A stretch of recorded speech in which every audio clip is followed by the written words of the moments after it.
Yes, Kenya.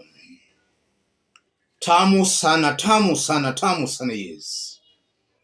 In this video, I want us to listen to some remarks made by Sylvanus Osoro, South Mugirango Member of Parliament. Remarks that goes on to confirm things are falling apart in Kenya Kwanza government. The center can no longer hold. Listen to this before we continue. That Sylvanus Osoro about 2 days ago. The big question is, why now? Because Rigathi Gachagua made those remarks a long time ago, and he has been repeating those remarks. These leaders have been silent all along. Why now?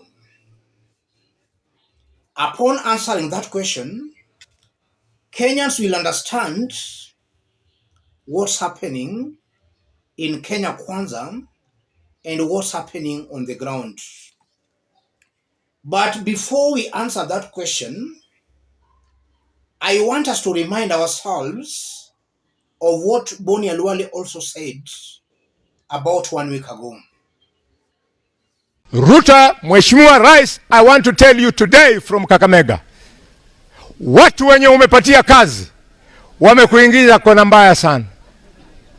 Mtu ambaye anaitwa Minister for Trade, mtu ambaye anaitwa Waziri wa Energy, na mtu ambaye anaitwa your economic advisors, lazima watuambie sisi wa Kenya, what did they mean? Loma bola bakulanga makure from government to government, then things are worse. You suck these people kwenye bei ya makura yikalushe hasi.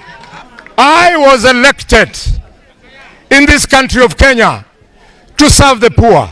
I don't care whether the rich people find petrol expensive, but I care vana bapoda nabaka yo kutuka makura mupijabi.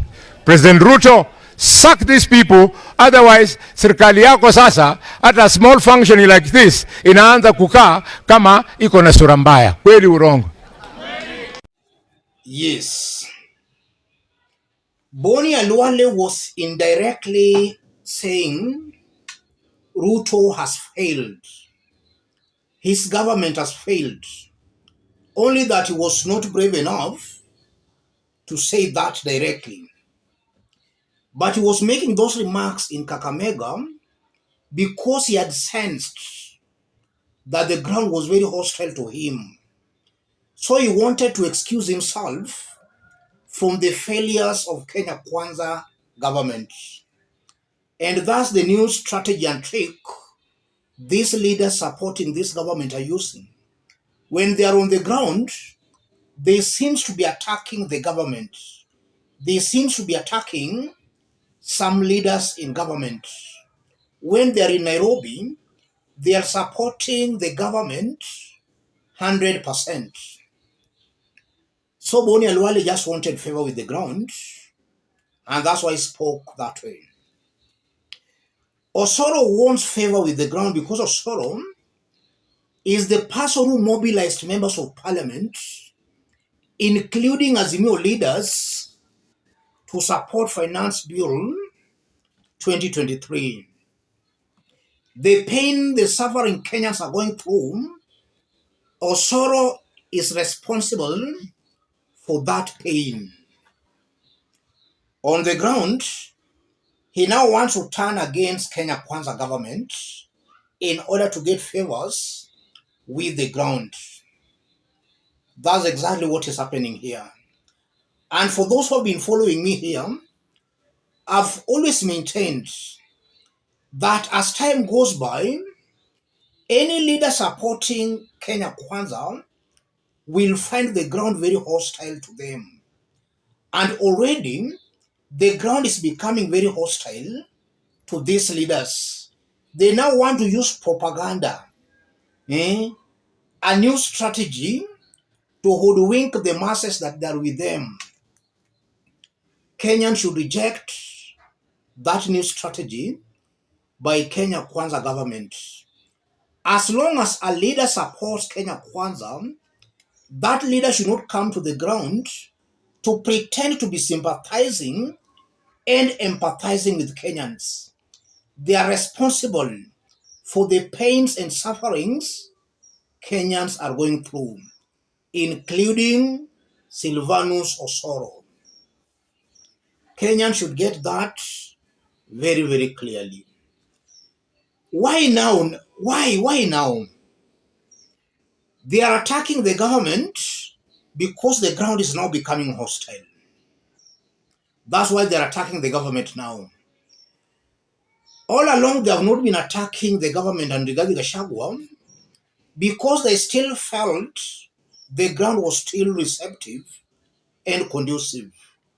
Now the ground is turning hostile, so they are just trying to distance themselves from the government. That's a strategy William Ruto used in Ruto's government, where he used to present himself as somebody who was not in the government. So he kept on attacking Uhuru Kenyatta while he was a deputy president. And he convinced some Kenyans into believing that actually the failures of Ruto's government was purely because of Uhuru Kenyatta. These leaders supporting Kenya Kwanza, they are adopting that same strategy, in that when they are on the ground, they want to cleverly distance themselves. Something also coming out very clearly, they are attacking Rigathi now because it appears there is a new policy or a new strategy in Kenya Kwanza government to finish Rigathi Gachagua. It appears some people who are very close to power in this government have hatched a plan to fight and to finish Rigathi Gachagua politically. That goes on to confirm that the split between William Ruto and Rigathi Gachagua is widening once more.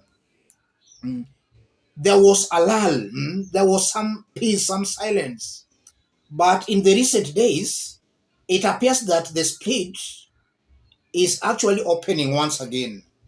And we saw that when Moses Kuria attacked Rigathi, we saw that when Bonny Khalwale attacked the government, and we have been seeing that among some Kenya Kwanza leaders who have been attacking Rigathi in the recent days, the latest one being now Sylvanus Osoro.